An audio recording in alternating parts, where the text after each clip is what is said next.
halkan waa kaamka barakacyaasha ee Shangalle ee duleedka magaalada Buuhood maraan saaka booqana ayaa waxaan ugu tagnay bukaan halka joogo lagu magacaabay Cabdi Yuusuf Maxamed. Bukaanka halkan inaga muuqda ayaa wuxuu ku ceeloobay abaartii ka dhacday geeyiga Soomaaliyeed. Cabdi Yuusuf Maxamed oo la irdan xanuuno aad u fara badan ayaa wuxuu ka codsaday dhammaan muslimiinta joogta dal iyo dibadda inay soo caawiyeen. Sidoo kale halka waxaa ka hadashay walaashii Maryam Yuusuf Maxamed oo halka ku haysa muddo 3 sano. Kaamka barakacyaasha uu joogo ayaana wax laga siin muddo 4 bilood. dhammaan muslimiinta jooga dal iyo dibadda ayaa waxa laga codsaday inay soo caawiyeen. awaarna ma hayo soo caawiyo ee u baahanahay dadweynaha walaalada tarbaan u baahanahay waxtar inta san xanuun ku adeero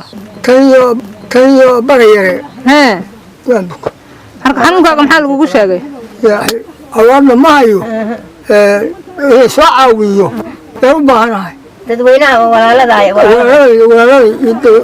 dadweynaha dhan soo caawiya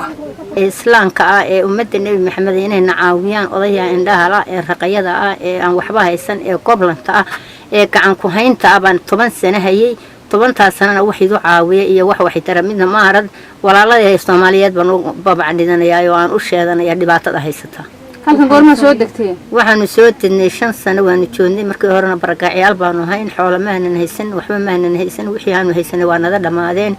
hatta halka Ilaahay baan ku naqaanaa yaa ina caawiyad wax ka heshaan dadka Allah awood le baan wax ka helaa Allah awood walaalkay wuu xanuunsan yahay waa indhala yahay caruur male waa goblan waa 9 jir wuxuu ku sudan yahay habeenka caawaan gacantayda hayna gacan bila aadmi oo aan wax siisa aan Ilaahay biyaha waxa ka jirta sirigtaanta biyaha 7,000 oo shilin baan la gadaa ee macaan hal dheyd kuma filla qubaystiisa iyo wuxuu karistiisa hal dheyd kuma filla halka biyaha ka soo qaada markaa Buuhoodaan ka soo iibsanay maxaad ku soo qaada did baan ku soo qaadnaa tidta sirkaanta $2 bay nada qaadataa $2 waa maraan heli karin iyo maraan aan deyn ku soo qaadanayna dhammaan muslimiinta jooga dal iyo dibadda ayaa waxa laga codsaday inay soo caawiyeen. Aabaha halkan laga muuqda Cabdi Yuusuf Maxamed ayaana wuxuu lahaa wax awlaad ah isagoo halka baahiyo ay farmada ku qabsada biyo la'aan dawo la'aan iyo qoto daruuro oo ku cidhiidhay u hayn walaashii waxay u soo siiso Najm Maxamuud Salaad telefishinka caalamiga Bulsha TV magaalada Buuhood.